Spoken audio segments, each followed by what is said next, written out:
Hey guys! I just had a few extra slides that I'd like to show you this week about presidential and parliamentary systems, and I think I'll also upload one on the Supreme Court of the United States because it's pretty important and it's also helpful, but I don't want to overwhelm you guys with material, so I'll try and keep it short. Also, before I start, I just want to give everybody a little disclosure. It's a Saturday morning and my daughter is practicing her jumping off couches, so she'll probably interrupt us halfway through because that's the way that 2-year-olds are. Anyway, so let's start off. The difference, there's several differences between presidential and parliamentary systems. Most notably, presidential systems show clearly a more separation of powers ideal. So that means that the branches, the differentiation between the executive branch and the legislative branch are very firm and solid and distinct, whereas in a parliamentary system, they practice what's called a fusion of power, and we'll look at that in just a minute. Contrary to what most people believe, the system that we have in the United States is actually the minority in the scheme of world systems. Most world systems have a parliamentary system that doesn't have as strong a difference in the separation of powers as the United States does. Presidents combine several different roles, the head of state and the head of government, so that more makes them a symbolic leader of the country rather than the architect of public policy like you'll see with prime ministers.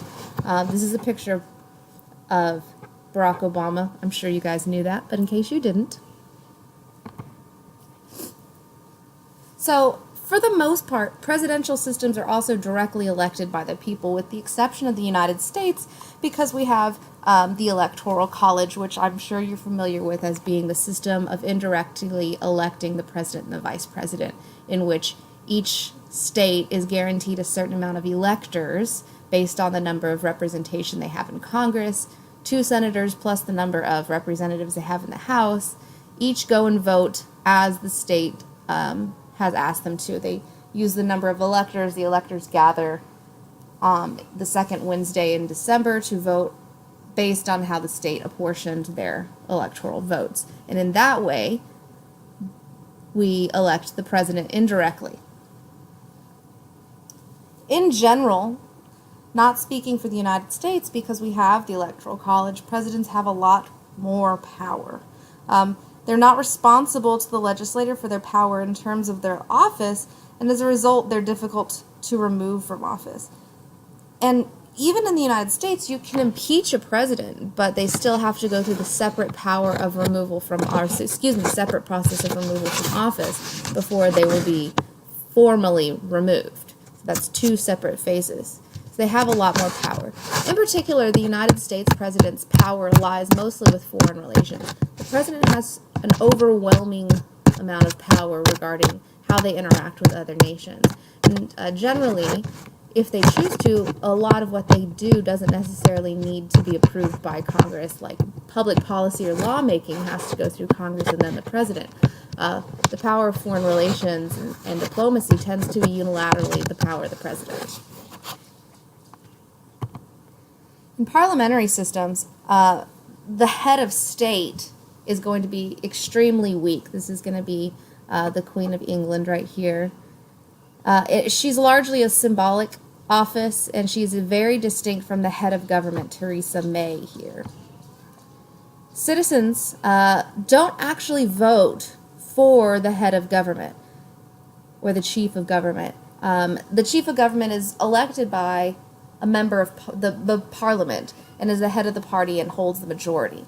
So, by way of example, if you wanted to compare how, the prime minister is elected as head of government to a United States system, it might be how we select our leaders in the legislature. So when the congressional session convenes, they choose leaders from within their own parties.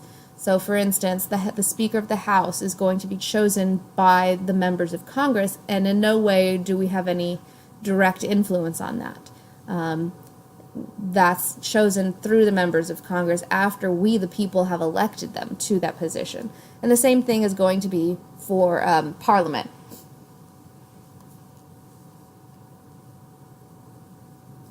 Parliament convenes, we choose or we select the members of a party, and as the majority party convenes, as the parliamentary session begins, they choose the prime minister. I have a really good picture that might help. Here's that. You'll see that in a parliamentary system, voters elect the parties in parliament. The coalition is a majority of minority parties. So you have several small alliances that create a majority. And out of this, out of parliament, whoever is in control of parliament elects a prime minister who then forms a cabinet to guide the ministries. Okay? In the presidential system, electors separately vote for members of Congress as the president. Okay? So it's two separate elections rather than the one here. The president then chooses a cabinet, and that cabinet helps head the departments. So you can see the clear distinction. Let me see if I can get my little pen out here.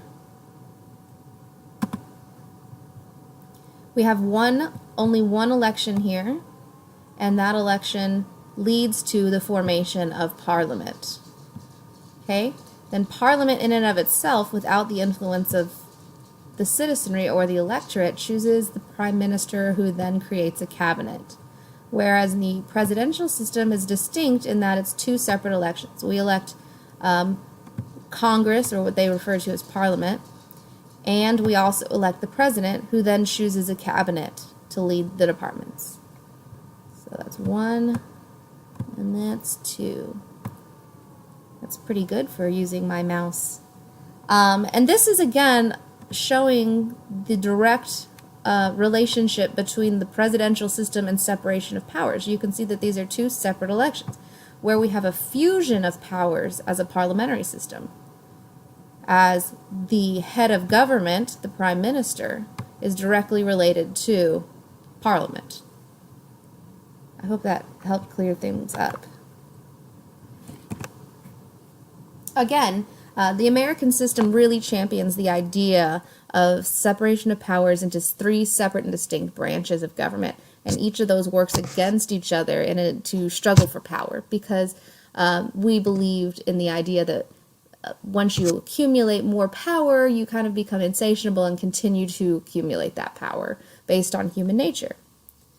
So because we use that system of separation of powers, we do it to prevent a tyrannical form of government. But it also creates a very slow process of government because they're not really all on the same page. If you think about it, going back to the previous slide, everybody here is on the same page. The person who is, or the party that is the majority of government, is also the prime minister, okay?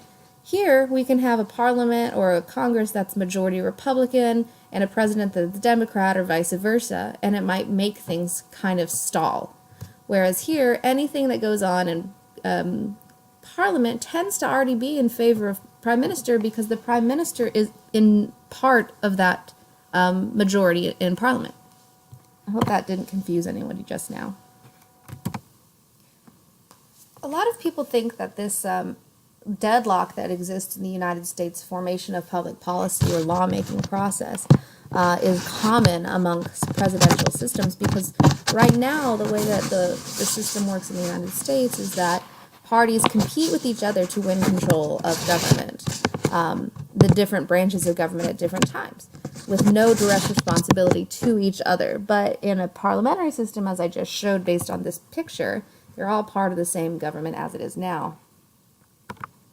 Oops, I'm sorry. Pressed the wrong button.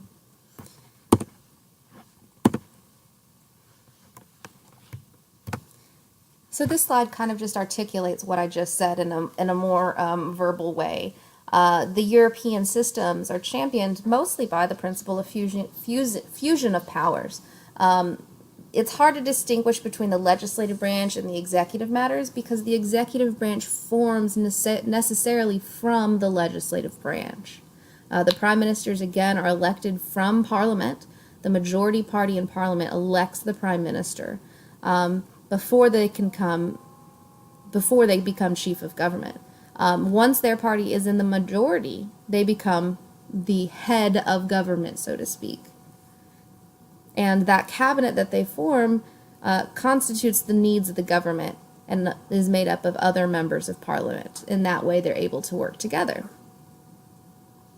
So essentially, the cabinet is going to be a committee of parliament to oversee the formation of implementation of public policy. And so they kind of, in that way, are able to act as a check on ruling of the majority. Because again, those members of the cabinet tend to come from other members.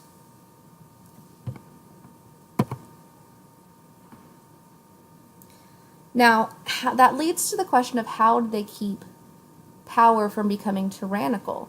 And one thing that I think is really cool in a parliamentary system is they have a question hour at the beginning of each session. And that's literally a process that the opposition party, the oppositional parties, the minority parties challenge government. And I say government, I mean the majority party, the party that is in control of government. And they do that publicly so that they can bring forth some issues in hopes of gaining control of the next session. And when I post this PowerPoint, if you guys want to check out this right here, it's a link to a YouTube clip that shows some of the best moments in the British Parliament. It's kind of very unique because it's very outspoken by comparison to the United States. It's actually very fun to watch, and they're very formal when they insult each other. So if you've ever seen like a British comedy show, they say things like, well, the good sir is quite dumb. It's pretty hilarious, so you guys should check it out. It gives you quite a chuckle. So, what are the advantages to a parliamentary system? One, it's very difficult for there to be congressional gridlock like you'd see in a presidential system because, again, the majority gets what the majority wants because the executive and the legislative fuse their power and they're controlled by the same party. And so there's really very little gridlock. And if there is a disagreement, there's always what's called a vote of no confidence, which means that there's not going to be a long, drawn-out political battle, which you may have just recently seen with this healthcare bill. You could actually have a vote of no confidence, which would mean that they would uproot Congress and re-elect people to remove the officers. In fact, Theresa May recently did this, tried to establish a vote of no confidence because she thought that it was going to reinforce her majority, when in fact, the vote of no confidence in which she went out to get reelected or re-voted on actually almost lost her position. So it's very rare to see votes of no confidence because really that just means government's not able to do anything. But Theresa May did try it, kind of backfired. Luckily, she was able to form a coalition. I'm sorry about that. My daughter just walked through the room. She's awfully cute today. Again, there are some disadvantages to having a parliamentary system.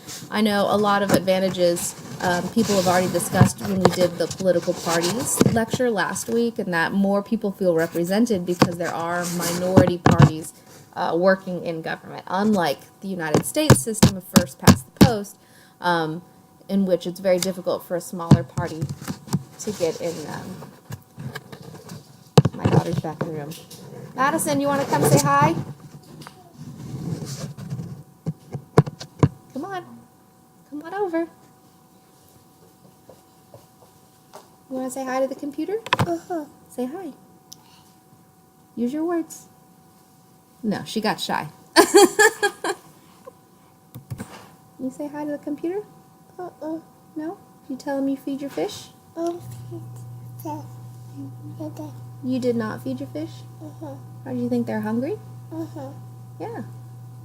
No, Mommy. No, I don't want to move. Mommy's working. Oh! Okay, sorry about that. She had a breakdown because I didn't want to put the computer away. But another disadvantage, excuse me, to parliamentary systems is that when there is no majority elected in Parliament, they tend to be able to form coalition governments. And that's a minority government that depends on the passive support of other parties. They kind of all form together because they have a latent relationship with each other. But the leadership is generally in that way split, which tends to make getting things through government more difficult. Alright guys, well that's all I have for this lecture. Stay tuned because I have one also on the Supreme Court, but I'll probably try and wait until baby Madison takes a nap because she's getting fussy. Alright, I hope this helped.